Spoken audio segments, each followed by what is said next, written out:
আসসালামু আলাইকুম ওরহমতুল্লাহ। আজকে আমরা আলোচনা করব মহামান্বিত মাহে রমজানের শেষ দশকের ফজিলত এবং গুরুত্ব নিয়ে। মাহে রমজান তাকওয়া অর্জনের মাস, মাহে রমজান আল্লাহর নৈকট্য অর্জনের মাস, মাহে রমজান মুক্তির মাস। আল্লাহ তাআলা এই মাসকে সব অর্জনের মৌসুম বানিয়েছেন। পক্ষান্তরে গুনাহ করার ক্ষেত্রগুলো, গুনাহ করার মাধ্যমগুলো সংকুচিত করে দিয়েছেন। সম্মানিত দর্শক মণ্ডলী, এই মাস এত এত মর্যাদাময় এবং গুরুত্বপূর্ণ হওয়ার অন্যতম কারণ হলো এই মাসে আল্লাহ তাআলা মানব জাতির পথপ্রদর্শক কোরআনুল কারীম নাজিল করেছেন।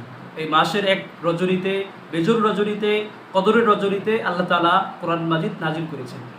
তবে এই রজনীকে আল্লাহ তাআলা বান্দাদের মাঝে আমলের প্রতিযোগিতা অব্যাহত রাখাসহ বিভিন্ন হিকমতে গোপন রেখেছেন।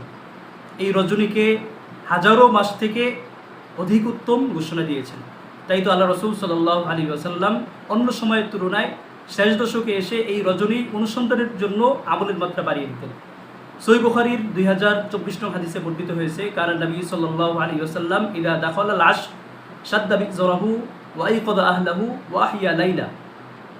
আল্লাহ রসুল সাল্লাল্লাহু আলাইহি ওয়াসাল্লাম যখন শেষ দশকে প্রবেশ করতেন তখন খুবই উদ্যমতার সাথে রাত্রি জাগরণ করতেন এবং তার পরিবার পরিজনকেও রাত্রি জাগরণের প্রতি উদ্বুদ্ধ করতেন।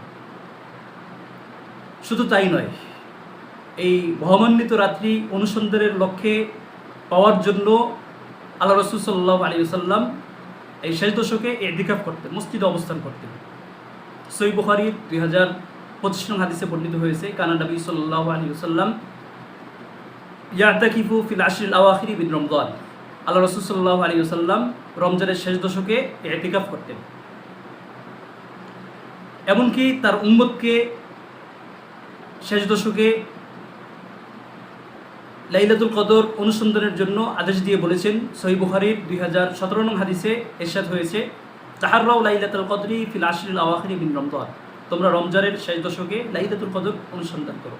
তাই আসুন আমরা এই শেষ দশকে আমলের মাত্রা বাড়িয়ে দেই, আমাদের দুনিয়াবি কাজকর্ম থেকে ফারেক হয়ে কাজকর্ম কমিয়ে এনে আমরা আমলের প্রতি মনোযোগী হই। আল্লাহ তাআলা আমাদেরকে সেই তৌফিক দান করুন, আমিন। ওয়া আখিরু দাওয়ানা আলহামদুলিল্লাহি রাব্বিল আলামিন।